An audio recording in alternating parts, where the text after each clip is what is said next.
경기도 버스노사가 추가 재협상 끝에 막판 타결을 이뤄냈습니다. 출근길 전에 극적으로 협상이 타결되면서 교통대란은 피했습니다. 북한이 단거리 탄도미사일 2발을 발사한 지 하루 만에 또 동해상으로 탄도미사일을 쐈습니다. 나흘간 실시된 대규모 한미 해상연합훈련과 오늘부터 시작되는 한미일 연합 대잠전 훈련에 대한 반발 차원으로 보입니다. 민주당이 국회 본회의에서 박진 외교부 장관의 해임 건의안을 사실상 단독으로 통과시켰습니다. 윤석열 대통령은 수용 거부 방침을 정했고 국민의힘은 안건을 상정한 김진표 국회의장에 대한 사퇴 권고안을 오늘 제출할 예정입니다. 4분기 전기요금 인상분이 오늘 발표됩니다. 산업부는 조정단가 분기별 인상 가능폭을 5원에서 10원으로 늘리는 방안을 기획재정부와 협의 중인 것으로 전해졌습니다. 이명박 정부 시절 자원외교에 적극 참여했던 한국가스공사가 극심한 재정난을 극복하기 위해 해외 사업들을 정리하고 있습니다. 지금까지 1조 6천억 원을 투자했는데 600억여 원만 받을 수 있는 것으로 나타나 나머지 손해는 고스란히 국민 부담으로 이어질 거란 지적입니다. 러시아가 우크라이나 내 점령지 4곳을 자국 영토로 합병하는 조약을 오늘 체결합니다. 핀란드가 오늘부터 러시아인의 관광비자 입국을 전면 금지하는 조치에 동참함에 따라 유럽연합으로 가는 러시아인들의 육로가 모두 차단됐습니다. 미국 플로리다에 초강력 허리케인 이안이 덮치면서 주택이 파손되고 전기가 끊기는 등 각종 피해가 속출했습니다. 특히 60cm에 달하는 강우량을 기록하면서 플로리다 지역은 500년에 한 번 있을 법한 홍수 피해를 입을 전망입니다. 오늘 아침 서해안과 내륙 곳곳에는 안개가 짙게 끼겠고 중서부 지방을 중심으로는 초미세먼지 농도가 높게 나타나겠습니다. 개천절인 월요일 중부지방을 시작으로 화요일에는 전국에 비가 내릴 전망입니다. 시청자 여러분 안녕하십니까? 9월 30일 금요일 굿모닝 YTN 2부 시작합니다. 경기 버스노사가 청파업 2시간여를 앞둔 오늘 새벽 4시쯤 재협상을 통해 극적으로 합의점을 찾았습니다. 이에 따라 오늘 새벽부터 경기 지역 광역 시내버스가 정상적으로 운행되고 있습니다. 취재기자 연결합니다. 차유정 기자. 네, 전국보입니다. 네, 자세한 소식 전해주시죠. 네, 경기 버스노사가 막판 협상 끝에 임금 협상을 타결했습니다. 협상 과정에서 가장 견해차가 컸던 게 임금 인상률이었는데 5% 인상으로 최종 합의를 이루었습니다. 또 근로여건 개선을 위해 14일 전 배차표를 작성하고 유급 휴일에 수당을 지급하는 협약도 맺었습니다. 기사 처우 개선을 위한 준공영제 전면 시행에 대해선 김동연 도지사가 협상장을 방문해 임기 내 시행을 약속했습니다. 노조는 도지사의 확답을 받을 수 있어서 긍정적으로 평가했다고 언급하기도 했습니다. 이 합의까지는 순탄치 않았습니다. 노사 어제 오후 3시부터 협상을 벌여서 9시간 만인 자정의 결렬을 선언했지만 경기노동위원회 중재로 새벽 2시부터 재협상을 진행했습니다. 파업을 예고한 게 새벽 4시였으니까 2시간 전부터 다시 협상을 벌여서 파업 돌입 직전 합의에 이른 겁니다. 협상 타결로 경기도 버스는 차질 없이 정상 운행되고 있습니다. 지금까지 전국부에서 전해드렸습니다. 더불어민주당이 당론 발의한 박진 외교부 장관 해임 건의안이 국회 본회의를 통과했습니다. 여당인 국민의힘은 거대 야당의 독주라고 강하게 반발하면서 표결에 불참했고 윤석열 대통령 순방 발언 자막을 조작했다며 MBC를 검찰에 고발했습니다. 보도에 황윤태 기자입니다. 투표 결과를 말씀드리겠습니다. 국무위원 외교부 장관 박진 해임 건의안은 총 투표수 170표 중 가 168표, 부 1표, 기권 1표로서 가결되었음을 선포합니다. 박진 외교부 장관 해임 건의안이 결국 국회를 통과했습니다. 이틀 전 민주당이 당론으로 발의해 본회의에 보고된 지 29시간 만입니다. 170명이 투표해 찬성 168표, 기권과 반대 1표씩으로 사실상 민주당 단독으로 박 장관 해임안을 처리한 겁니다. 민주당은 빈손 굴욕 외교에 비속어 논란까지 자초한 윤석열 대통령의 외교 참사 책임을 물은 것이라며 화살을 정부 여당에 돌렸습니다. 국민들 압도적 다수가 이번 순방 외교가 실패했다, 부족했다라고 문제를 지적하고 있는데 아무 일 없다는 듯이 넘어가려고 하는 것 자체가 잘못된 것 아니겠습니까? 여기에 대한 명백한 책임을 묻는 것은 당연지사입니다. 국민의힘은 표결에 항의하며 단체로 본회의장을 떠났고 거대 야당이 국정에 발목을 꺾고 있다고 피켓 시위를 하며 거세게 반발했습니다. 당장 해임 건의안을 상정한 김진표 국회의장에 대해 사퇴 권고안을 내겠다며 맞불을 놨습니다. 국민들이 민주당의 169석을 허용한 것이 얼마나 나라에 도움이 되지 않고 위험한지 차차 알아가실 거라고 생각합니다. 내일 오전 중으로 국회의장 사퇴 권고안을 낼 작정입니다. 박진 장관은 자신의 해임 건의안이 통과하자 외교는 어떤 경우에도 정쟁의 희생물이 돼선 안 된다며 흔들림 없이 소임에 최선을 다하겠다고 밝혔습니다.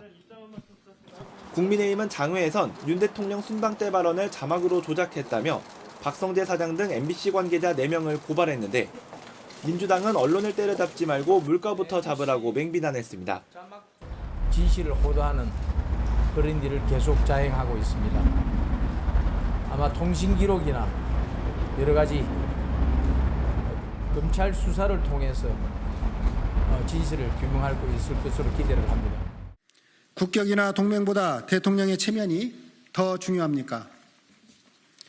고물가, 고금리, 고환율에 무역수지 적자, 주가 폭락, 가계부채 부담 속에서 힘겹게 버티고 있는 국민의 고통을 보시길 바랍니다. 윤석열 대통령 순방 논란이 잦아들기는커녕 정부 출범 넉 달여 만에 첫 국무위원 해임 건의안 처리라는 돌발 악재로 비화하면서 국정감사 개시를 코앞에 두고 전국은 더욱 얼어붙게 됐습니다. YTN 황윤태입니다.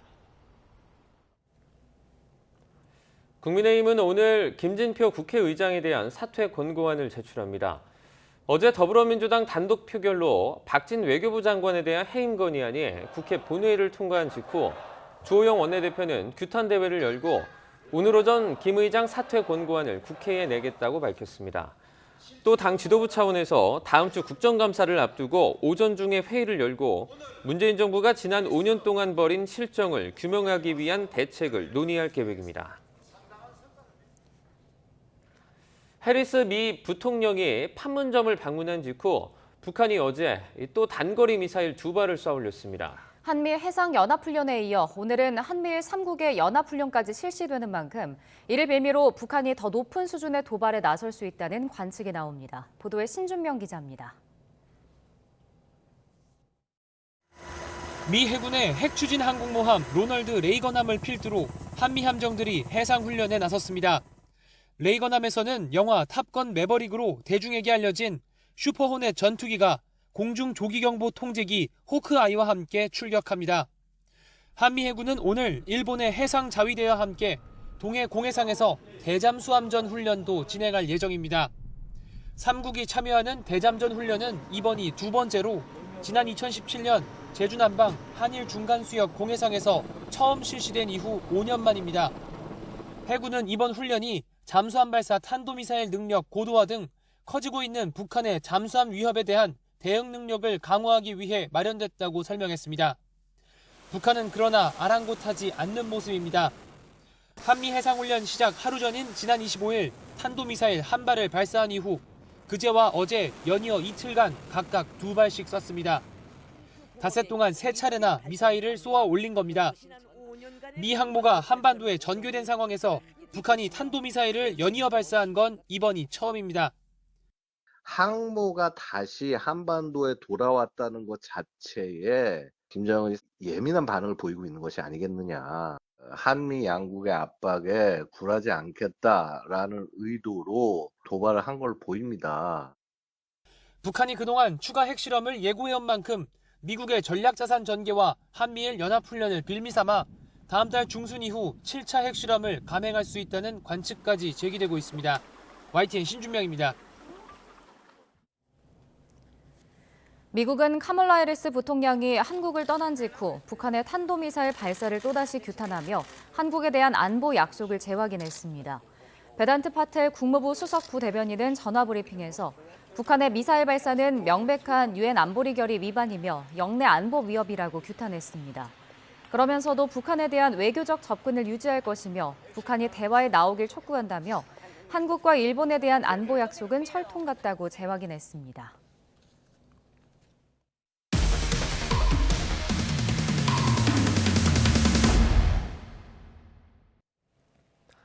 이명박 정부 시절 자원외교에 적극 참여했던 한국가스공사가 극심한 재정난을 극복하기 위해 당시 시작한 해외 사업들 정리에 나섰는데요. 지금까지 1조 6천억 원을 투자했는데 YTN 취재 결과 전부 가스공사 예상대로 매각을 해도 600여 원만 받을 수 있는 것으로 나타났습니다. 이 손해는 고스란히 국민들의 부담으로 이어질 거란 지적입니다. 조성호 기자의 단독 보도입니다. 가스공사는 지난 2010년 2월 캐나다 혼리버 가스전 사업 지분 50%를 인수합니다. 자원 자급을 높이려는 이명박 정부 자원외교 일부로 추진됐지만 금세 애물단지로 전락했습니다. 우리 돈으로 9천억 원 넘는 비용이 투입됐지만 사업성은 없는 것으로 드러났습니다. 미국이 셰일가스 개발을 본격화하면서 가스값이 급전직하한 영향도 컸습니다.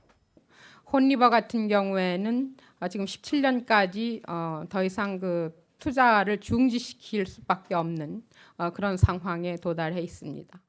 YTN이 입수한 가스공사의 5개년 재정 건전화 계획을 보면 2021년 부채 비율은 379%, 올해는 더 악화할 전망입니다.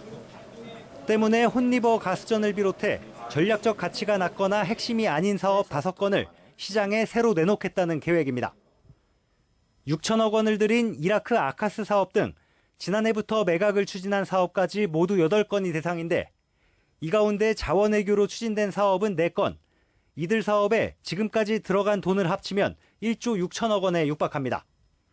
하지만 가스공사가 국회에 보고한 예상 매각 대금은 이라크 아카스 사업이 709억 원, 캐나다 혼리버는 120억 원에 불과합니다.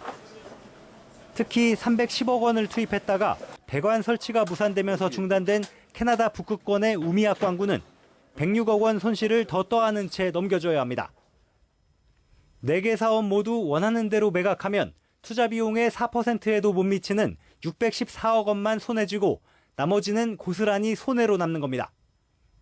이르면 내년 말, 늦어도 내후년 말까지는 전부 정리하는 게 가스공사 목표지만 구체적으로 매매 계약이 추진되고 있는 건 2건뿐입니다. 이와 관련해 가스공사는 YTN에 이미 투자해 회수하지 못한 비용은 꾸준히 손상 처리해왔기 때문에 현재 공사 재정에는 영향을 미치지 않는다고 설명했습니다. 또 매각 절차가 진행 중인 2건을 제외한 나머지 사업은 사업 조정 절차와 내외부 위원 심의를 거쳐 이사회가 승인하면 매각과 투자 유치 등을 추진할 예정이라고 밝혔습니다. 경제성 평가를 제대로 하지 않은 채 무리하게 추진했던 MB식 자원외교가 이렇게 씁쓸한 종말을 맞이하게 된 것 같습니다. 이 부담은 결과적으로 국민들의 혈세 부담으로 이어질 거고요. 이미 실패가 예견된 사업인데도 지금까지 끌고 오면서 불어난 손실과 자원외교 전반에 대한 지적은 이번 국회 국정감사에서도 또다시 제기될 것으로 보입니다. YTN 조성호입니다. 4분기 전기요금 인상분이 오늘 발표됩니다. 한국전력은 오늘 오후 전기요금 연료비 조정 단가의 인상 여부를 발표할 예정입니다. 한국전력 추산에 따르면 올해 대규모 적자를 해소하려면 킬로와트 시당 260원 이상 전기요금을 올려야 하고 4분기 손익분기점을 맞추려면 50원을 올려야 합니다. 산업통상자원부는 앞서 연료비 조정 단가의 분기별 인상폭을 플러스 마이너스 3원에서 플러스 마이너스 5원으로 확대하고도 연간 인상분을 모두 소진한 만큼 이번에 10원까지 한 번 더 늘린 뒤 4분기 인상을 확정하는 방안을 기획재정부와 협의하고 있습니다. 최근 코스피 지수가 급락하면서 돈을 빌려서 주식을 산 투자자들에 대해서 증권회사들이 대거 반대 매매에 나섰습니다. 또 외국인 자금의 이탈이 이어지면서 코스피에서 외국인이 차지하는 시가총액 비중이 금융위기 이후 처음으로 30% 선으로 내려왔습니다. 박병환 기자입니다. 코스피 지수가 연초보다 800포인트나 하락하자 돈을 빌려 주식 투자에 나선 계좌의 반대 매매가 급증하고 있습니다. 반대 매매는 투자자가 외상으로 산 주식이 하락해 담보 비율을 유지하지 못하면 증권사가 주식을 강제로 처분하는 겁니다. 9월 26일 기준 국내 5개 증권사의 담보 부족 계좌 수는 15,000여 개로 9월 초에 5,000여 개와 비교해 3배나 늘었습니다. 소액 주주들은 주가 하락의 주범으로 공매도를 지목하며 금융위원회를 찾아 항의 시위를 벌이기도 했습니다. 우리나라 공매도 세력은 개인 대비 39배 수익을 가져가는데요. 개인 투자자 재산 탈취 수준입니다. 국민 피해를 줄이기 위해 당국은 공매도 금지 등 증시 안정 대책을 즉각 시행해야 합니다. 외국인 자금 이탈도 본격화되고 있습니다. 외국인은 9월 1일부터 27일까지 코스피 시장에서 2조 3,500억 원, 코스닥 시장에선 4,800억 원 어치 주식을 순매도한 것으로 나타났습니다. 한국의 주식시장에서 아무리 이득을 봐도 그거를 결국은 달러화로 환전해서 외국인 투자자들이 가져나가야 되는데 달러화 환전할 때 환차손이 더 커질 거로 예상을 하는 거죠. 그러니까 지금 바로 한국 주식을 팔고 빠져나가자. 이래서 외국인 투자 자금이 급격하게 주식시장에서 빠져나가는 것이고요. 이에 따라 코스피 시가총액에서 외국인의 비율은 30.6%로 13년 1개월 만에 가장 낮은 수준으로 떨어졌습니다. 2020년 2월 외국인 비율이 39.2%였는데 불과 2년 반 만에 9%포인트 가깝게 줄었습니다. 금융당국은 단기 자금을 투입해 지수 급락을 억제하는 증권시장 안정펀드를 재가동하기 위한 준비에 들어갔습니다. 이와 함께 다시 한번 공매도를 전면 금지하는 조치를 검토하는 것으로 전해졌습니다. YTN 박병헌입니다. 혈액을 사고 파는 행위가 법적으로 금지된 우리나라에선 오직 헌혈을 통해서만 혈액을 구할 수 있습니다.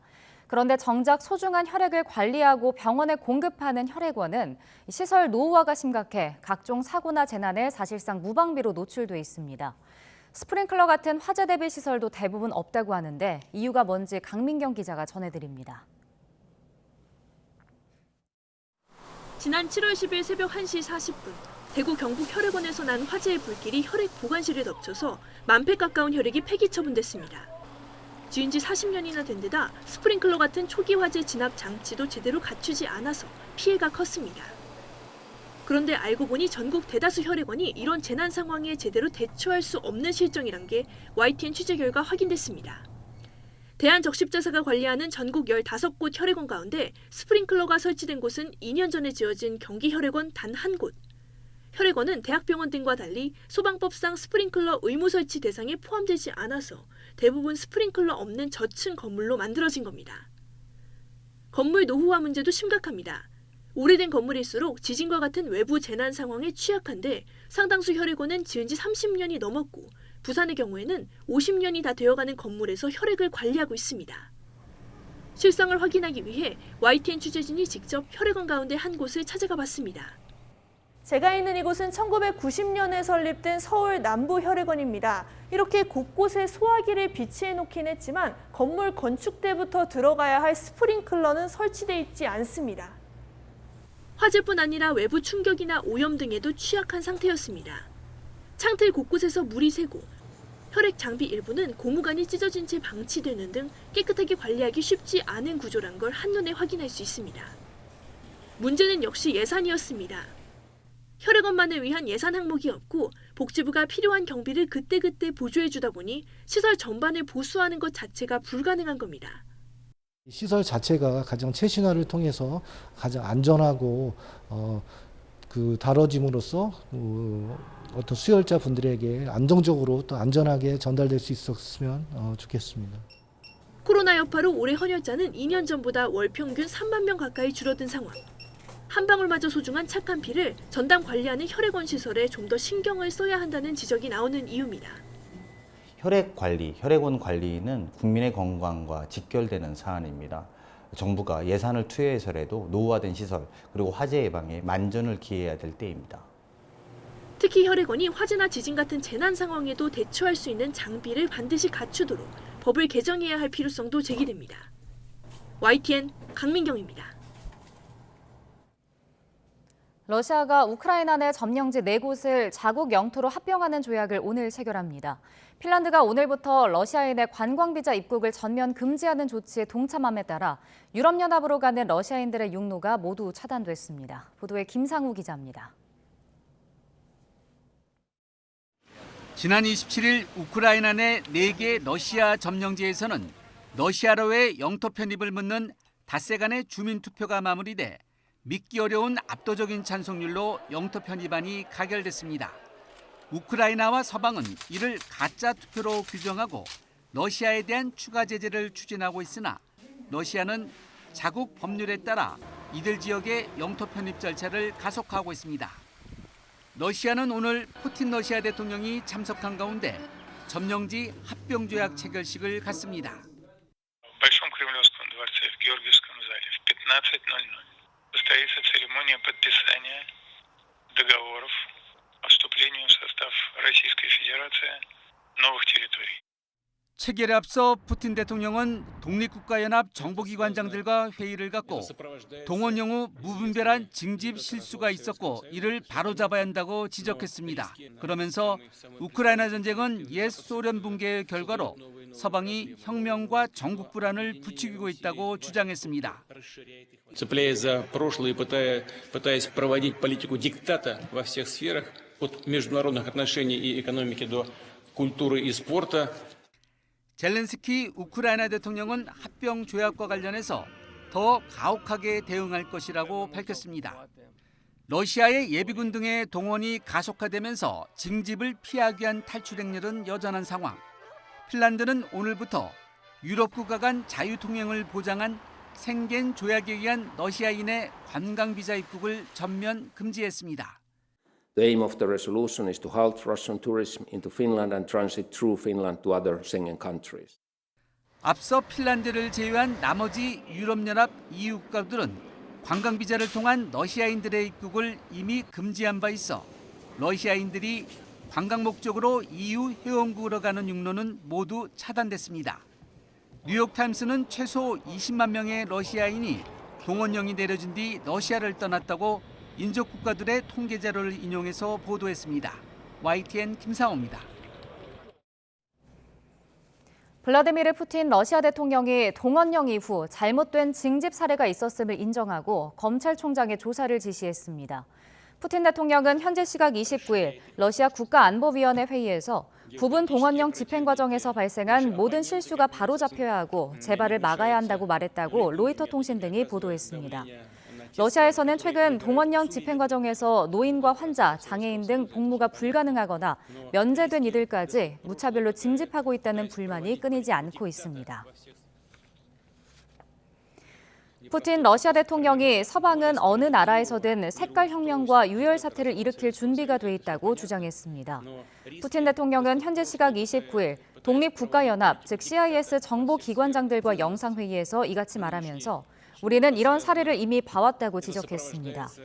특히 지금 러시아와 우크라이나에서 일어나는 상황과 일부 CIS 국경에서 일어나는 일을 보는 것만으로도 충분하다며 이 모든 것이 옛 소련 붕괴 결과라며 경각심을 일깨웠습니다. 조 바이든 미국 대통령이 러시아가 우크라이나 점령지에 대한 병합을 예고하자 강도 높게 비판했습니다. 바이든 대통령은 현재 시각 29일 국무부에서 열린 남태평양 도서국과의 정상회의에서 미국은 절대로 우크라이나 영토에 대한 러시아의 주장을 인정하지 않을 것이라고 말했습니다. 바이든 대통령은 이 과정에 절대를 뜻하는 영어 단어 never를 3번 연속으로 사용했습니다. 독일 정부가 에너지 가격 급등에 따른 가계와 기업의 부담을 경감하기 위해 2천억 유로, 우리 돈 약 280조 원 규모의 지원 펀드를 가동하기로 했습니다. 독일 정부는 대신 러시아의 가스 공급 중단으로 파산 위기에 몰린 가스 공급 업체를 구하기 위해 가스 사용 고객에게 부과하기로 했던 가스 부담금은 도입하지 않기로 했습니다. 올라프 숄츠 독일 총리는 현재 시각 29일 기자회견을 열고 이런 내용의 러시아의 우크라이나 침공 전쟁의 결과에 대응하는 경제적 방어 우산 구상안을 발표했습니다. 이달 초 서거한 엘리자베스 2세 영국 여왕의 사망 원인은 노안으로 사망 진단서에 기록됐습니다. 스코틀랜드 국립기록원은 현재 시각 29일 이런 내용의 엘리자베스 여왕 사망 진단서를 공개했다고 AFP 통신 등이 보도했습니다. 이에 따라 엘리자베스 여왕이 질병을 앓고 있었다는 추측은 사실이 아니었다는 데 무게가 실리고 있습니다. 진단서에는 여왕이 9월 8일 오후 3시 10분 숨졌다고 나와 있습니다. 영국 왕실이 서거를 발표하기 3시간 20분 전입니다.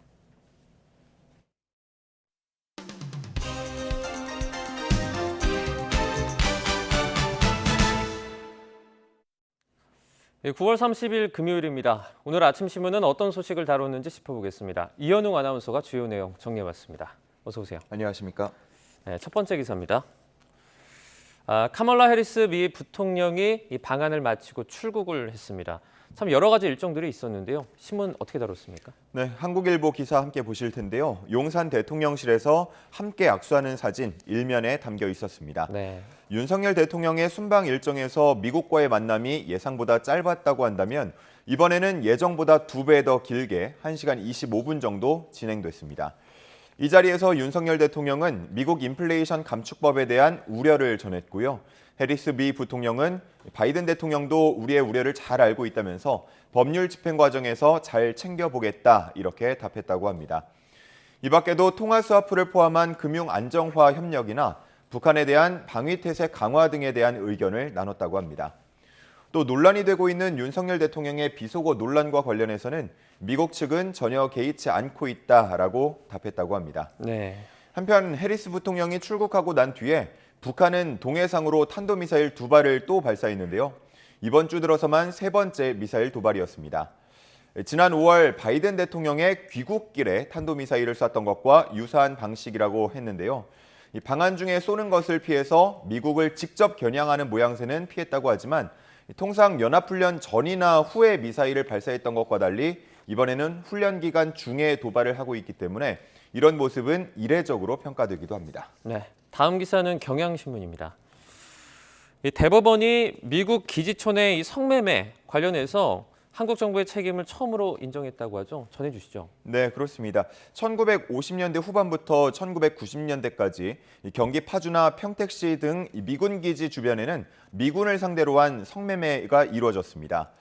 여기서 미군을 상대로 성매매를 한 여성들은 정부가 군사동맹과 외화 벌이 등의 목적으로 기지촌을 조성하고 관리 운영했다면서 지난 2014년 국가를 상대로 손해배상 청구 소송을 냈습니다. 네. 그리고 8년 만인 어제였는데요. 대법원은 정부의 책임이 있다는 사실을 인정하면서 성매매 여성들에게 배상금을 지급하도록 한 항소심 판단을 유지하기로 결론 내렸습니다. 기지촌에 자발적으로 들어왔다고 하더라도 정부의 배상 책임이 있다고 본 건데요. 당시 기지촌에서는 성매매를 하는 여성들에게 정기적으로 성병 진단을 받게 하고 또 이를 기피하면 단속하기도 했다고 합니다. 또 당신들은 외화를 벌어들이는 애국자라며 일종의 애국교육을 실시한 걸로도 조사됐다고 합니다. 원고 측은 대법원의 판결을 환영하면서도 이건 끝이 아니라 시작이다라는 입장을 밝혔는데요. 정부가 공식 사과하고 또 책임 있는 후속 조치를 해야 한다고 요구하고 있습니다. 네, 다음 기사입니다. 네, 신당역 스토킹 살인 사건의 피의자 전주환이 어제 재판이 열렸습니다. 여기서 전주환이 돌발 발언을 했죠. 네, 그렇습니다. 한국일보 기사인데요. 어제 오전 10시 30분에 전주환에 대한 선고 공판이 있었습니다. 살해 혐의를 재판은 이제 추후에 다시 다뤄질 거고요. 네. 그 전에 피해자에 대한 스토킹 혐의 등에 대한 선고 공판이었습니다. 이 자리에서 전주환은 재판부를 향해서 갑자기 손을 들고 제안을 하나 했다고 하는데요. 선고를 미뤄달라라는 요구였습니다. 그 이유는 살해 혐의와 병합하기 위해서라는 점과 함께 현재 자신에게 국민들의 시선과 언론 보도가 집중돼 있다며 시간이 지나며 누그러지기를 바란다는 이유였습니다. 하지만 재판부는 이 요구를 받아들이지 않았고요. 검찰의 구형량과 같은 징역 9년을 선고했습니다. 이렇게 검찰의 구형과 동일한 형량을 선고하는 건 이례적이라는 평가가 나오고 있습니다. 네. 한편 유족 측은 고인을 생각하면 어떤 처벌도 만족스럽지 않다면서 전주환의 돌발 발언에 대해서는 여전히 자기 중심적으로 생각하고 진정으로 반성하지 않고 있다면서 지적하기도 했습니다. 네, 다시 한번 짚고 넘어가는 게 이게 살인죄로 선고를 받은 게 아닙니다. 스토킹과 불법 촬영으로 9년을 선고받은 거고요.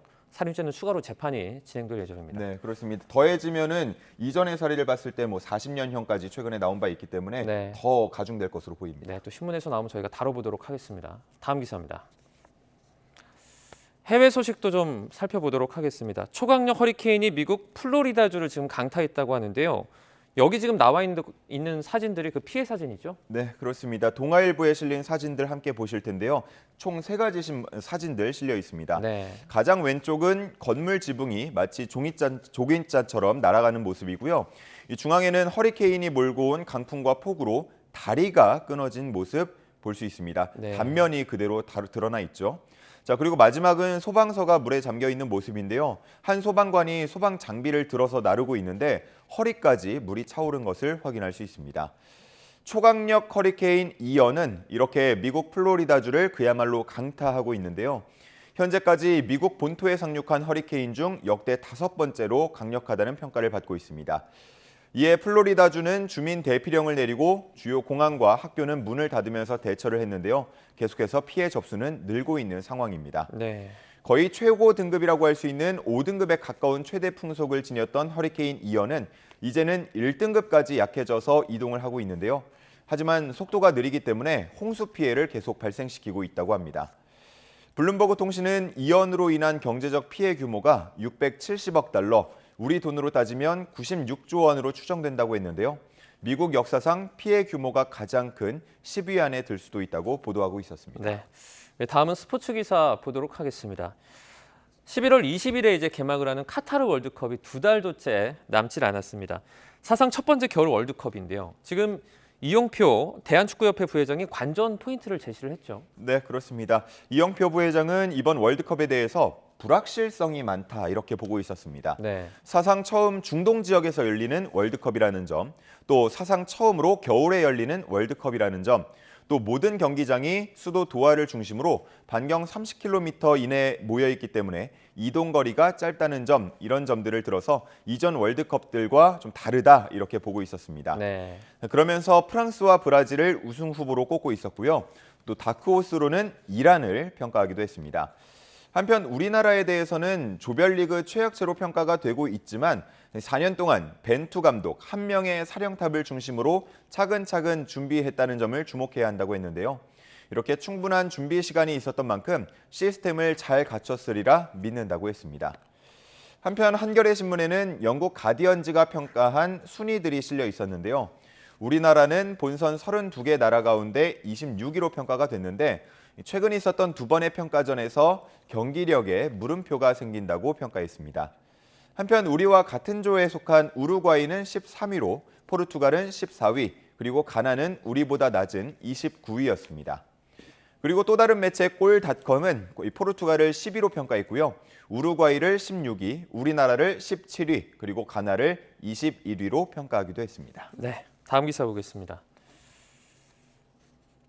네, 제목을 보니까요. 그 오키나와가 원래 그 평균 수명이 1위였나 봅니다. 그런데 이 순위가 좀 많이 떨어졌나 보죠? 네, 그렇습니다. 조선일보 기사인데요. 과거에 오키나와는 세계 최고 장수촌이라고 불렸고요. 네. 전 세계 언론과 학자들이 찾아가서 그 장수 비결을 분석하려고 했던 곳입니다.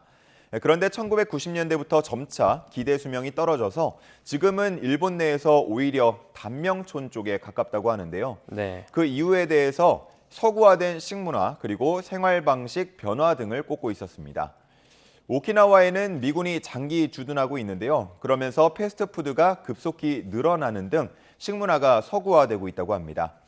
과거에는 섬 지역 특성상 해산물이나 해조류 그리고 채소를 위주로 먹었었는데 이제는 햄버거, 통조림 이런 것들을 많이 먹게 됐다고 합니다. 오키나와는 인구당 패스트푸드 점포수가 일본 내에서 2위였고요. 비만율과 당뇨병 사망률도 평균에 비해서 높아진 상태였습니다. 또 오키나와에는 우리의 푸마시와 같은 모아이라는 생활 풍습이 있었다고 하는데 네. 서로 도우면서 집단적인 소속감이나 우애를 느껴온 겁니다. 하지만 핵가족화가 급속하게 진행되면서 이러한 생활 방식도 많이 바뀌었다고 합니다. 국내 한 교수는 이런 오키나와의 변화를 반면 교사 삼아서 건강한 식습관을 유지해야 한다고 말하고 있었습니다. 네, 알겠습니다. 오늘 굿모닝 브리핑은 여기까지 듣겠습니다. 고맙습니다. 감사합니다.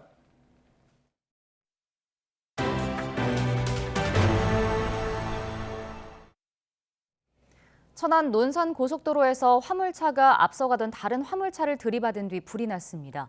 전동차 배터리 관련 화재도 잇따랐습니다. 사건 사고 소식 김혜린 기자가 정리했습니다. 고속도로 한가운데에 선 화물차에서 시뻘건 불길이 솟구칩니다. 일대 교통은 마비됐고 반대편에서 오던 차들도 차선을 바꿔 불길을 피해갑니다. 어제 저녁 8시 반쯤 천안 논산고속도로 논산 방향 남풍새 나들목 근처에서 3.5톤짜리 화물차에 불이 났습니다. 이 사고로 화물차가 완전히 타고 30대 운전자와 동승자가 다쳐 병원으로 옮겨졌습니다. 경찰과 소방당국은 화물차가 앞서가던 탱크로리를 들이받은 뒤 그 충격으로 차량 발전기에 불꽃이 튄 거로 보고 정확한 화재 원인 등을 조사하고 있습니다. 어젯밤 9시 10분쯤 대구 부산고속도로 부산 방향 청도나들목 근처에서 다른 화물차를 들이받은 뒤 정차한 1톤 트럭을 뒤따라 오던 승용차가 들이받았습니다. 40대 트럭 운전자와 승용차 운전자가 다쳤지만 귀가 중에 현장을 목격한 소방대원들이 응급조치해 생명에는 지장이 없었습니다. 전동차 배터리 화재도 잇따랐습니다. 오늘 새벽 0시 20분쯤 대전 동구에 있는 13층짜리 아파트 6층에서 불이 났습니다. 주민 10여 명이 연기를 마시고 한 명이 손등에 화상을 입어 병원으로 이송됐는데 소방당국은 베란다에 세워둔 전동 킥보드 배터리에서 불이 시작된 거로 보고 있습니다. 어제 저녁 8시 10분쯤엔 서울 삼성동 코엑스 주차장에서 불이 나 40여 분 만에 꺼졌습니다.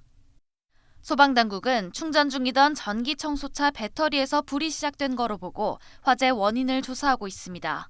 YTN 김혜린입니다. 오늘 새벽 1시 40분쯤 전남 나주시 동강면에 있는 주택에서 불이 났습니다.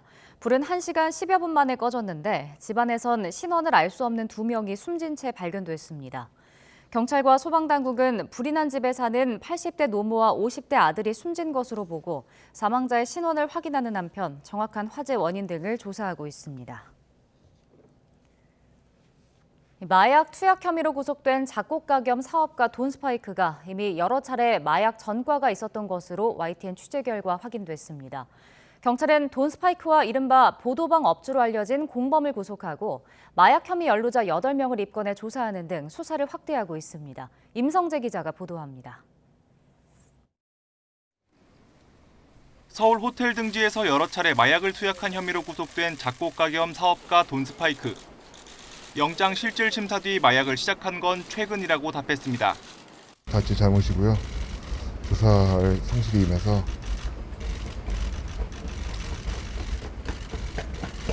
제 대학에 받겠습니다. 마약은 언제부터 하신 거예요? 최근입니다. 하지만 YTN 취재 결과 돈스파이크는 이미 3차례 마약류 전과가 있는 거로 파악됐습니다. 해명과 배치되는 정황이 드러나면서 돈스파이크의 마약 혐의와 관련된 인물이 더 늘어날 수 있다는 관측이 나옵니다. 실제 돈스파이크가 구속된 당일 마약을 투약한 혐의를 받는 공범 A씨도 함께 구속됐습니다. A씨는 여성들을 유흥업소에 소개하는 이른바 보도방 업주로 알려졌습니다. 경찰은 2사람 이외에도 마약 투약에 연루된 혐의로 지인과 여성 접객원 등 8명을 입건해 조사하고 있습니다. 앞서 경찰이 돈스파이크에 대한 수사에 나선 것도 다른 마약 사범을 수사하는 과정에서 함께 마약을 투약한 적이 있다는 진술을 확보한 게 결정적 계기였습니다. 지난 4월과 8월 3차례에 걸쳐 서울 강남구와 광진구 일대 호텔 등에서 여성 접객원 등과 함께 마약을 투약했다는 내용이었습니다. 경찰은 지난 26일 저녁 8시쯤 서울 강남구에 있는 호텔에서 혼자 있는 돈스파이크를 체포했고 간이시약 검사에서 필로폰 양성 반응을 확인했습니다. 당시 호텔 방에선 한 사람이 1000회 정도 투약할 수 있는 분량인 필로폰 30g도 발견됐습니다. 경찰은 돈스파이크와 공범들을 상대로 마약 공급책과 추가로 연루된 인물이 있는지 추궁하고 있는 가운데 연예인 마약 사건 수사가 어디까지 확대될지 관심이 쏠리고 있습니다. YTN 임성재입니다. 경제적으로 힘겨운 서민들을 울리는 전화금융사기, 이른바 보이스피싱의 수법이 갈수록 교묘하게 진화하며 피해액이 해마다 급증하고 있습니다. 정부가 이러한 보이스피싱 범죄를 막기 위해 무통장 입출금 축소와 대포폰 개설 제한 등 맞춤형 대응책을 강화해 나가기로 했습니다. 보도에 김세호 기자입니다. 지난 7월 보이스피싱 조직원 47살 A씨는 카톡을 통해 가짜 구속영장으로 피해자들을 협박하고 3억 원을 가로채 조직원에게 보내려다 경찰에 붙잡혔습니다. A씨는 주민번호나 계좌번호만 있으면 ATM기에서 1회 최대 100만 원씩 무통장으로 나눠 보낼 수 있다는 점을 노려 송금을 시도했습니다. 이른바 쪼개기 송금인데 보이스피싱범들의 전형적인 송금 수법입니다. 보이스피싱 범죄로 인한 피해 액수는 지난 2017년 2,470억 원에서 해마다 큰 폭으로 증가해 지난해는 무려 7,744억 원에 달했습니다. 정부는 국무조정실 산하 범정부 TF를 구성해 보이스피싱의 구체적인 수법에 대해 맞춤형 대응 방안을 마련해 나가기로 했습니다. 우선 쪼개기 송금 방식에 사용됐던 무통장 입금의 경우 송금액을 1회 최대 100만 원에서 50만 원으로 축소합니다. 무통장으로 받을 수 있는 금액도 지금까지는 한도가 없었지만 앞으로는 최대 300만 원으로 제한합니다. ATM을 통해 무통장 입출금을 반복하는 행위를 수상하게 노려 신고하는 사례가 많은 만큼 검거될 가능성이 크기 때문입니다. 또 대포폰의 대량 개통을 막기 위해 개인이 모든 통신사에서 개설할 수 있는 회선수를 기존의 월 150개에서 3개로 대폭 줄입니다.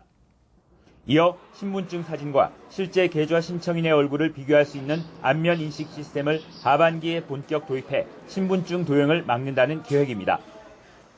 범죄 수익에 비해 처벌 수위가 낮다는 지적이 제기되면서 관련법을 개정해 처벌 수위도 한층 높이기로 했습니다. 통신사기 피해 환급법을 개정하여 보이스피싱에 대한 처벌 수준을 강화하고 단순 조력 행위에 대해서도 처벌 규정을 마련할 계획입니다. 정부는 이와 함께 중국, 필리핀 등 보이스피싱 주요 거점국들과도 공조해 국내외 보이스피싱 조직에 대한 수사를 강화할 방침입니다. YTN 김세호입니다. 9월의 끝자락에서 여전히 늦더위가 기승을 부리겠습니다. 현재 서울 기온은 15.2도로 아침에는 제법 쌀쌀한데요. 낮 동안에는 기온이 28도까지 오르면서 예년 기온을 5도나 웃돌겠습니다. 밤사이 복사 냉각이 활발하게 이뤄지면서 현재 내륙 곳곳에 안개가 짙게 낀 곳이 많습니다. 이에 따라 서해안과 내륙을 중심으로 가시거리가 200m 미만까지 좁혀져 있는데요. 오전까지는 짙은 안개가 이어질 것으로 보이는 만큼 출근길 안전운전 하시기 바랍니다. 여기에 초미세먼지에 대한 주의도 필요하겠습니다. 오늘 서울 등 중서부 지방은 종일 미세먼지 농도가 나쁨 수준을 유지하겠고요. 울산은 오전, 전북 지방은 밤한때 일시적으로 공기가 탁하겠습니다. 현재 기온 살펴보겠습니다. 현재 서울 기온 15.2도, 대전은 13.6도를 나타내고 있습니다. 낮 동안에는 늦더위가 이어지면서 일교차가 10도 이상 크게 벌어지겠습니다. 서울 한낮 기온 28도, 대전도 28도, 광주와 대구는 29도까지 오르겠습니다. 다가오는 일요일부터는 때늦은 더위가 누그러지겠고요. 개천절인 다음 주 월요일 중부지방을 시작으로 화요일에는 전국에 가을비가 내릴 전망입니다. 지금까지 날씨 정보였습니다. 경기도 버스노사가 총파업 2시간여를 앞둔 오늘 새벽 4시쯤 재협상을 통해 극적으로 합의점을 찾았습니다.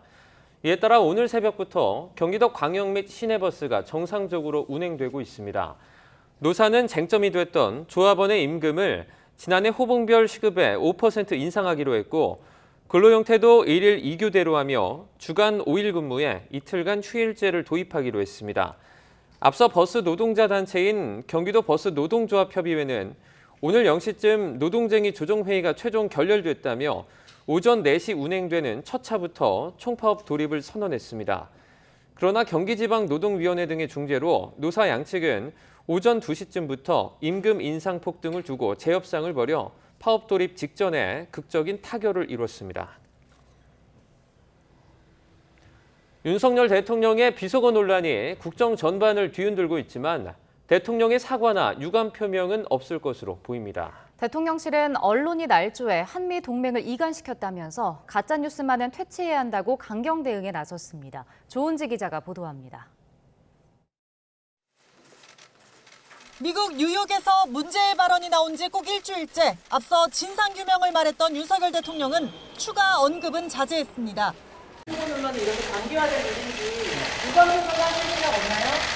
다만 박진 외교부 장관에 대해선 탁월한 능력을 가진 분이라며 해임 건의를 사실상 일축했습니다.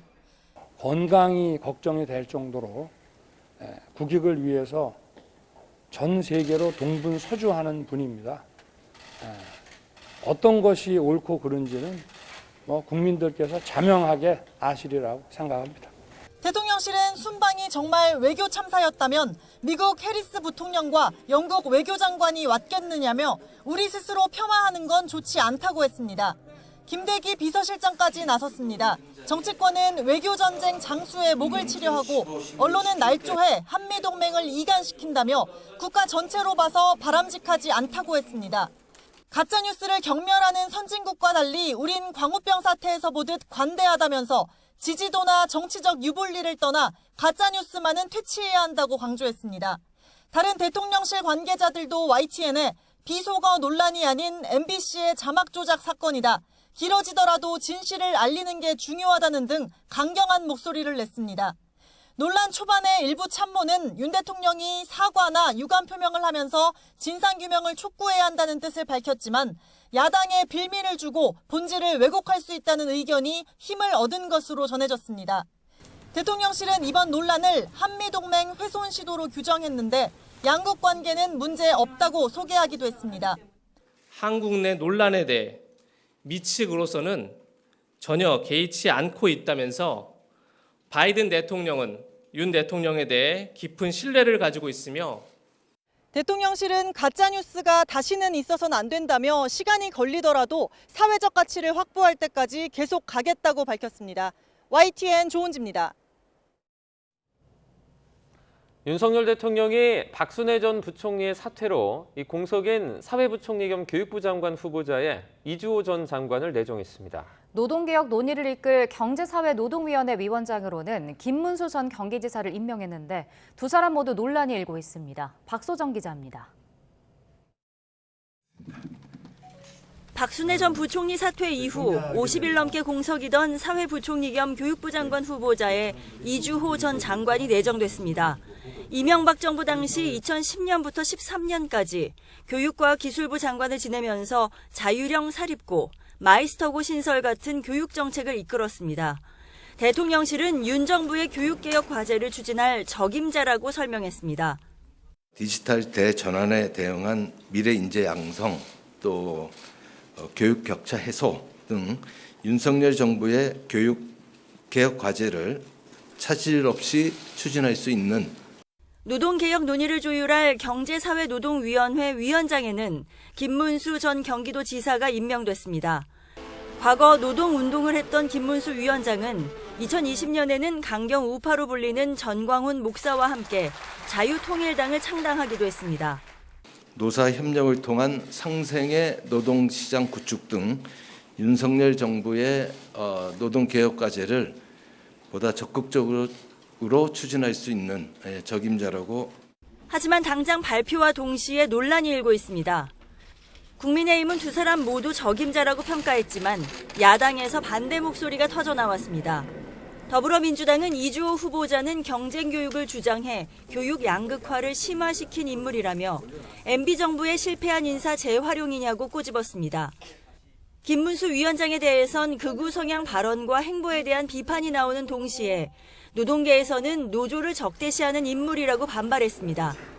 노동자들을 상대로 민사소송을 오래 끌수록 가정이 파탄나게 된다는 등 충격적인 막말로 노동자들을 절망하게 했던 인물이기에 전 노동계의 반발이 거세지고 있습니다. 이에 대해 대통령실은 진영에 따라 서로 의견이 다르다면서 이 후보자는 소신껏 일을 잘했다고 평가했고 김 위원장은 노동계 의견을 들어보니 강경 우파가 아니라 노조 측과 대화가 가능하다고 반박했습니다. YTN 박소정입니다.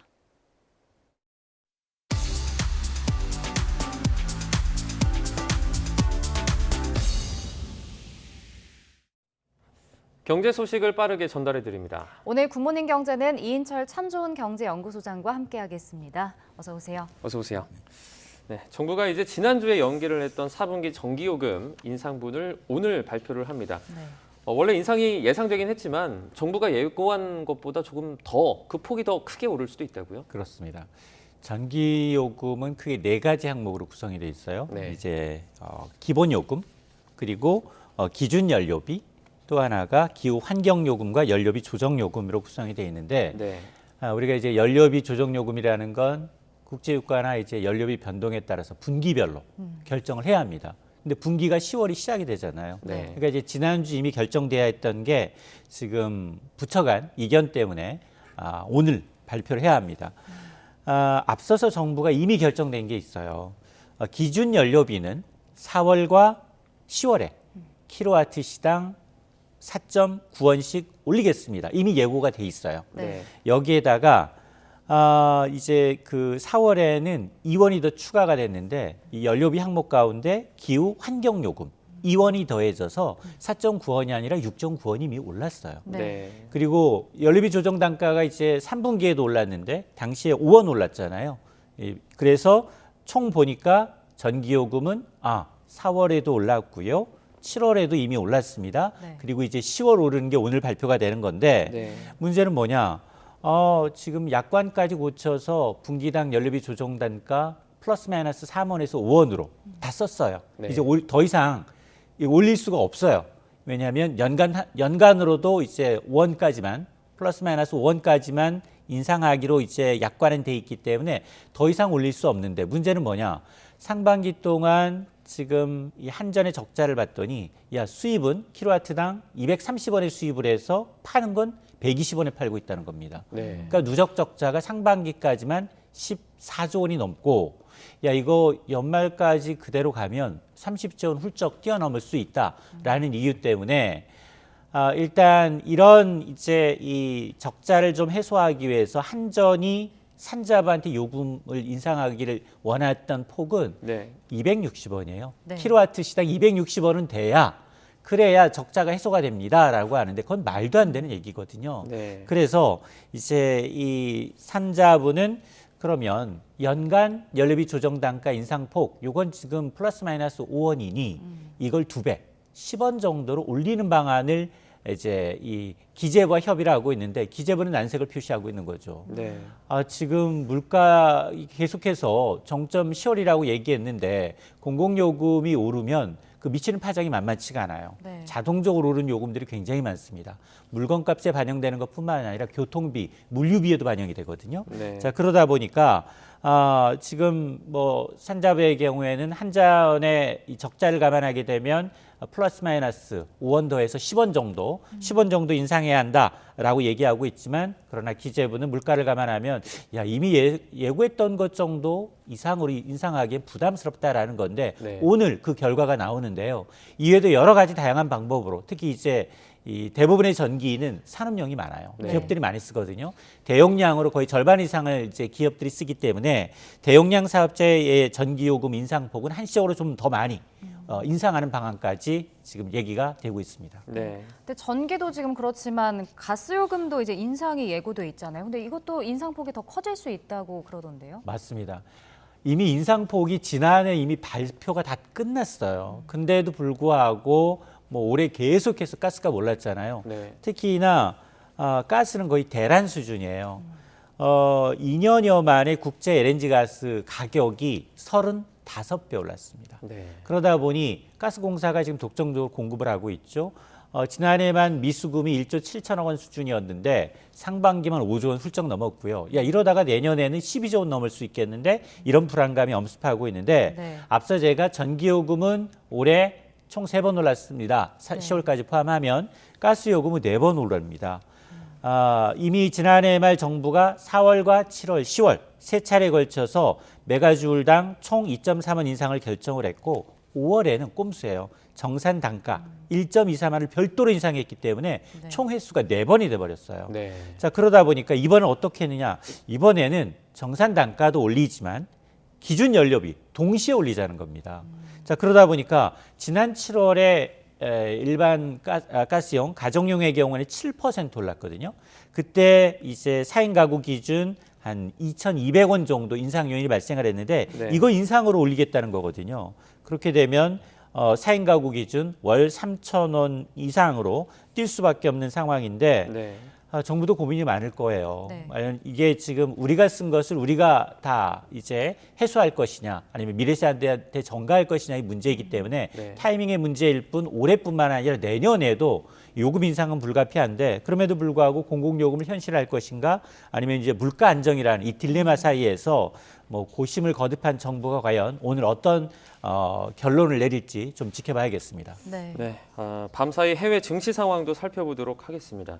이제 뉴욕 주요 증시 같은 경우에 어제 반짝 반등을 했었는데요. 오늘 다시 또 좀 떨어졌어요. 그렇습니다.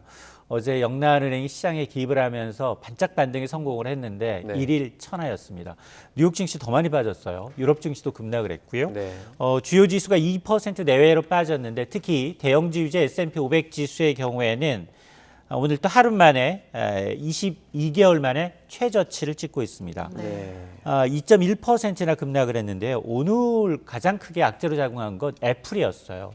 대형 기술제 대장주, 애플은 전 세계 시가총액 1위 기업이거든요. 네. 애플이 지금 오늘 사실은 이제 중국의 경기 둔화를 감안해서 신형 아이폰의 생산량을 줄이겠다라고 발표해서 한 번 맞았는데 네. 오늘은 투자은행인 뱅크 오브 아메리카가 애플에 대한 이 투자 의견을 매수에서 중립으로 한 단계 낮췄고요. 네. 목표 주가도 185달러에서 160달러로 대폭 하향 조정을 하다 보니까 애플을 비롯해서 엔비디아 대형 기술주들 줄줄이 52주 신저가를 기록하고 있고요. 여기에다가 이렇게 이 증시 하락도 증시 하락이지만 국채 수익률이 또다시 꿈틀거리고 있습니다. 어제는 영란은행이 간신히 잡았는데 미국의 국채 수익률이 다시 급등하면서 증시 매도세가 이제 가속화되고 있는데 10년물 미국의 국채 금리는 3.8%, 2년물 국채 금리는 4.2%. 이 격차 역시 더 벌어지고 있는 상황이고 네. 여기 이면에는 지금 실업률 지표는 오히려 더 개선되는 것으로 나타났어요. 네. 물론 GDP는 잠정치하고 비슷한 마이너스 성장이 나타나고 있지만 실업 지표가 견조하다. 주간 실업급여 신청 건수가 최근 5개월 만에 최저다라는 소식이 오히려 이렇게 보면 연준이 지금 고강도로 긴축을 해도 지금 고용 시장은 여전히 견조하다. 이런 분석이 나타나다 보니까 실제로 이 패드워치 연방 기금 선물을 이제 반영한 패드워치를 좀 보게 되면 11월 75 베이시스 포인트 4연속 자이언트 가능성이 지금 58%선이거든요. 네. 어제하고 엇비슷한데 사실 이 경제 지표만 발표됐을 당시만 하더라도 60% 웃돌았거든요. 그 얘기는 계속해서 이제 매파 성향의 연준 위원들이 지금 득세를 하고 있는 데다 경제 지표도 꺾이지 않고 있기 때문에 연준이 공격적으로 금리를 인상해서 지금 연준의 이제 기준금리가 연 상단이 3.25%지만 연말 가면 한 4.5%까지 오를 수 있다라는 전망이 나오고 있고 네. 뭐 유럽국 주요 증시도 마찬가지입니다. 영국이 지금 뭐 IMF 구제 금융 가능성까지 제기가 되고 있어서 파운드화가 또 약세인데 독일, 영국, 프랑스 지수 모두 1% 넘게 빠졌고요. 네. 국제유가도 하락을 했어요. 오늘 11월 린더분 서부 텍사스산 중진리의 경우에는 1.1% 추가 하락해서 배럴당 81달러인데 근데 지금 국제유가는 반등 가능성도 있습니다. 지금 플로리다주를 강타했던 허리케인 이언이 역대급으로 지금 피해를 주고 있거든요. 네. 이렇게 되면 다시 이제 국제유가는 좀 반등할 가능성도 남아 있습니다. 네. 네. 자, 올해 미국의 2분기 국내 총생산 증가율도 발표가 됐는데 마이너스 0.6%로 집계가 됐습니다. 근데 이게 뭐 잠정치랑도 같고 전문가 전망치랑도 좀 비슷한데 그래도 이걸 경기 침체, 기술적인 침체로 봐야 할까요? 맞습니다. 미국의 GDP는 속보치, 잠정치, 확정치인데 다 똑같아요. 네. 마이너스 0.6% 성장을 했다라는 건데 문제는 1분기에 이미 마이너스 1.6% 성장을 했기 때문에 2분기 연속 경기 침체의 기술적 경기 침체를 의미하는 이 단계에 접어들었다는 겁니다. 물론 미국의 공식적인 경기 침체는 전미경제연구소가 이제 판단을 하게 되지만 아직까지 구체적으로 입장을 밝히지는 않고 있어요. 네. 문제는 뭐냐? 지금까지 바이든 행정부 연준 위원들은 이 기술적으로 경기 침체에 진입했다 하더라도 미국 봐봐 고용지표 견조해 아직은 완전 고용 정도의 수준의 노동시장 탄탄한 노동시장과 소비가 견조하기 때문에 미국 경기가 아직 침체에 빠진 것은 아니다라고 얘기를 하고 있는데 문제는 3분기예요. 3분기 전망치도 좋지가 않습니다. 네. 지금 3분기 전망치도 지금 보면 애틀랜타 연방준비은행의 경기의 예측 모델을 보게 되면 현재 0.3% 제로 성장이거든요. 네. 그리고 일각에서는 3분기에 마이너스 성장 가능성도 제기가 되고 있어요. 네. 특히 크레디트 스위스는 아직 최악은 오지 않았다. 세계 경기가 큰 폭으로 둔화될 수 있고 특히 올해 미국의 경제 성장률은 제로 수준에 근접할 것이다라는 건데 연준이 이미 올해 미국의 경제 성장률 전망치를 종전에 0.7%에서 0.2%까지 낮췄거든요. 네. 이 얘기는 경기 침체는 아니다 하더라도 공식적으로 거의 경기 침체 준하는 수준으로 경기가 악화되고 있다는 걸 인정한 것이기 때문에 네. 특히나 만에 하나 3분기 무게 경제 성장률이 마이너스 역성장이 나왔다라고 하면 뭐 경기 침체는 거의 기정사실로 받아들여야 되고 또 이에 대한 어떤 후폭풍 충격도 금융시장은 만만치 않을 것으로 예상이 됩니다. 네. 네. 우리 증시의 지금 코스피 지수가 여전히 2200선을 좀 밑돌고 있습니다. 지금 반대 매매의 우려가 좀 커지고 있는 그런 분위기예요. 맞습니다. 어쩌면 이제 우리 미증시에 앞서서 우리 증시가 이제 그걸 반영하고 있을 수도 있는데요. 네. 어제도 보면 큰 폭 상승하다가 다시 또 상승폭을 크게 둔화시키고 있거든요. 외국인까지 매수에 나섰습니다만 이 개인들이 오히려 또 이 그 하락장에 이제 좀 투매를 보이고 있는 상황인데 뭐 주식시장이 비투주의보입니다. 반대 매매라는 게 증권사로부터 이제 대출받아서 담보로 맡긴 주식이 주가가 떨어지게 되면 증권사는 임의대로 강제 처분하게 되거든요. 이 물량이 왜냐하면 이제 이 동시호가 수준에서 굉장히 시세보다 낮은 식으로 이제 강제 매매를 하다 보니까 네. 이렇게 되면 반대 매매가 오히려 주가를 더 끌어내리는 이런 악순환이 반복될 수 있다라는 건데 반대 매매를 막기 위해서는 주식 담보 평가 금액이 대출 금액 140% 이하로 떨어지면 안 되거든요. 네. 근데 지금 이런 계좌들이 이 계좌들 특히나 이제 깡통 계좌라고 하는데 이런 계좌들이 보통 연초 대비 이달 초 대비 3배 수준으로 좀 늘어나고 있다는 겁니다.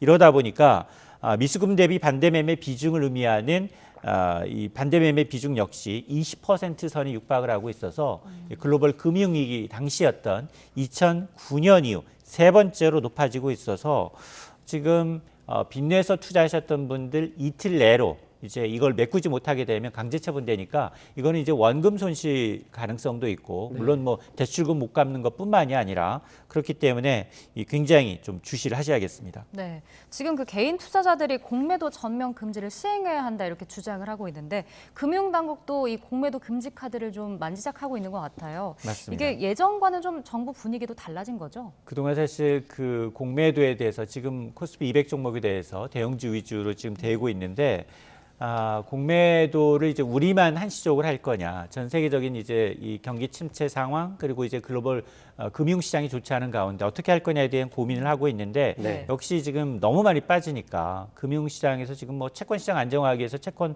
안정화 펀드부터 시작해서 증시 안정 기금까지 동원하고 있는 상황에서 공매도를 한시적으로 이제 금지하는 카드를 만지작거리고 있습니다. 네. 공매도라는 게 주식을 빌려서 판 다음에 나중에 떨어지면 그걸 사서 되갚는 거거든요. 그러니까 주식이 떨어져야 수익을 낼 수 있는 구조이기 때문에 개인 투자자들은 이제 공매도가 주가 하락의 주범이다.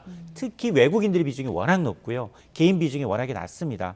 그러니까 최근에 이제 금융시장 불안이 확산되니까 금융당국은 이제 90일 이상 다음 달부터입니다. 장기 공매도에 대해선 대차 정보 보고를 의무화라는 거예요. 아니 왜 공매도를 하면서 이렇게 장기간 유지하고 있다는 건 공매도 외에 다른 목적이 있는 게 아니냐라는 이제 이 투자자들의 개인 투자자들의 우려를 반영한 건데 어쨌든 이렇게 장기 대량 공매도에 대해서 정부가 이제 모니터링을 좀 강화하게 되면 시장의 신뢰는 좀 높일 수가 있습니다만 과연 이제 개인들이 만족할 것이냐 이 부분은 또 별도고요. 그리고 이제 이미 채권 금리가 우리도 많이 뛰고 있거든요.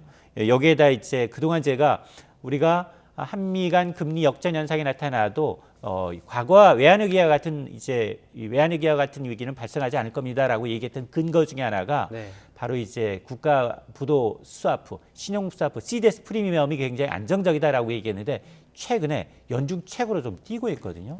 이 얘기는 해외 시각도 야 한국에서도 자금 빠져나가는 속도, 한국과 미국 간 금리 역전 현상에 대해서 예의주시하고 있다라는 부분이기 때문에 아마 굉장히 증시 여건이 굉장히 이제 불확실하고 또 대외적인 여건이 좋지 않은 쪽으로 가고 있는 것만은 사실입니다. 네. 이제 가을 이사철입니다. 그런데 부동산 시장 같은 경우에는 찬바람이 점점 더 거세지는 것 같습니다. 네. 서울 아파트값이 지금 10년 만에 최대 하락폭을 기록을 했다고요. 맞습니다.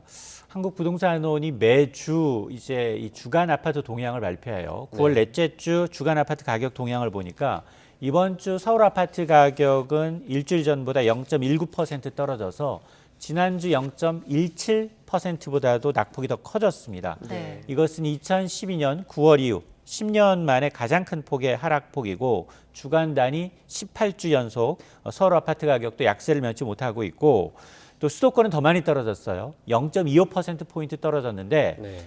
수도권 아파트 가격은 지금 이 한국부동산원이 통계 작성 이후 가장 큰 폭으로 떨어지고 있는데요. 금리 인상 기조가 당분간 지속될 수밖에 없다라는 게 가장 큰 악재예요. 네. 그러다 보니까 주요 재건축 단지, 주요 이제 이 리딩하는 시세를 리딩하는 단지들이 매물이 나오고 급매물이 거래되면 간헐적으로 거래되고 있는 급매물에 의해서 오히려 전주 대비 하락폭이 좀 더 커지는 현상이 이루어지고 있는데 문제는 이 거래 절벽 수준이 너무 심하다라는 거예요. 서울 아파트 거래량이 6월과 7월 거의 600건 정도인데요. 네. 수천 건에 이른 5천 건 이상이 이루어졌던 거래가 거의 70-80% 이상 거래가 이제 급감했기 때문에 네. 아마 정부가 세종시 제외하고 대부분의 지방의 규제는 풀었거든요. 투기과열지구 조정 대상 지역을 풀었음에도 불구하고 지금 그것까지 반영되어 있음에도 불구하고 집값 하락세에는 거의 영향을 미치지 못하고 있는 상황입니다. 네. 지금 뭐 전세 시장도 직격탄을 맞았는데 전세보다 월세를 선택하는 세입자가 더 늘고 있는 것 같더라고요. 이것도 당연히 금리 인상 영향이겠죠? 맞습니다. 거의 5개월째 이제 이 반전세 전세 가운데 이제 이 반전세 그 거래 비중이 좀 높아지고 있는 상황인데. 네. 전국 주간 아파트 가격도 0.21%가 떨어졌습니다. 낙폭이 일주일 전보다 확대되고 있고 서울은 16주째 전셋값이 하락세를 면치 못하고 있습니다. 금리가 너무 많이 오르다 보니까 전세 대출 이자 부담으로 인해서 갱신합시다. 아니면 월세 쪽으로 계약을 하는 형태가 좀 뚜렷해지고 있는데 역시 마찬가지로 이제 신규 임차 거래가 이제 간헐적으로 이루어지다 보니까 그런 물건만 거래가 되면서 낙폭이 확대가 되고 있습니다. 근데 이제 대출 금리는 오늘이 가장 싸다예요. 네. 지금 봤더니 국내 4대 시중은행의 이제 고정형, 이른바 혼합형이라고 하죠. 네. 주택담보대출 금리가 최고 상단이 연 7.28%로 뛰었어요. 이게 최고 금리가 7%로 뛰었죠. 이러다 보니까 이 국채금리 오른, 특히나 이제 고정형 주택담보대출 금리의 기준이 되는 5년 만기 은행채 금리가 12년 만에 5%를 상회한 것이 영향을 미치고 있는데 네. 문제는 여기가 끝이 아닙니다. 지금 뭐 미국은 4연속 이제 이 자이언트 스텝 가능성이 높고요. 한국은행도 다음 달 빅스텝 가능성이 높기 때문에 아마 주택담보대출 금리 연내 8% 깰 가능성, 넘어설 가능성도 커졌습니다. 네. 네. 네, 또 우리나라가 3년 뒤에는 초고령 사회에 들어간다. 이런 통계가 나왔습니다. 지금 다른 나라보다 속도가 좀 빠르지 않습니까? 맞습니다.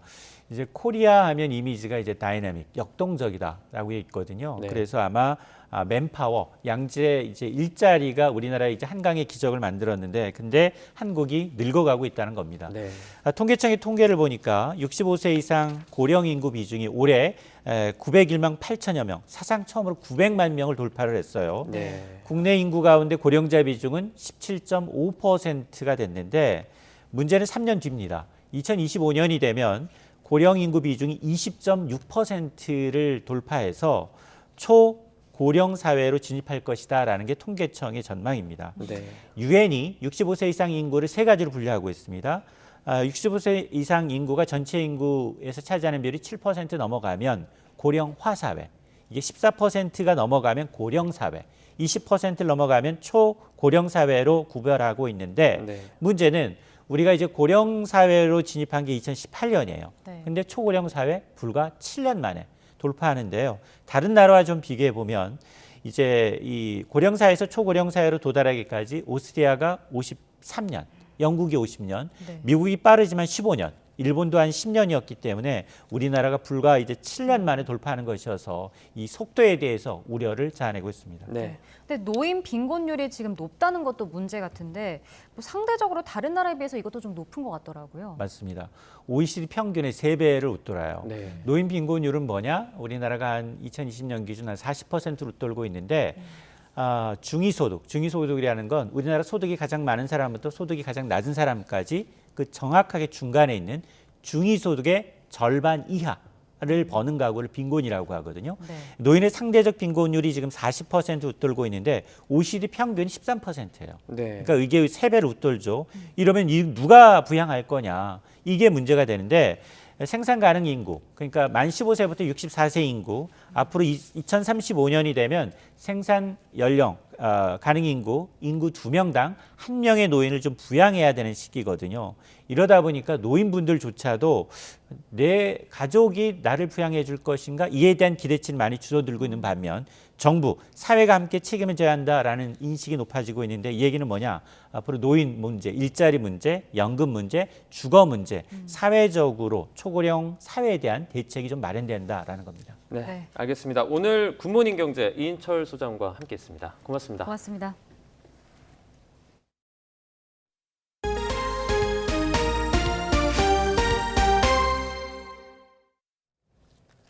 YTN은 지난 6월 전남 해남에서 이상한 방파제 공사가 이루어졌다는 의혹을 고발했는데요. 사유지를 지나야 갈 수 있는데 이마저 막아놓은 특혜 논란까지 일었습니다. 경찰이 자연석 무단 사용과 남은 공사자재 개인 땅 사용 여부에 대해 본격적인 수사에 나섰습니다. 보도에 김범한 기자입니다. 1억 2천여만 원을 들여 둘레길인지 침식을 막기 위한 방파제인지 모르게 이루어진 공사. 이장을 지낸 주민의 땅을 지나야만 갈 수 있어서 특혜 의혹이 일었던 현장을 다시 가봤습니다.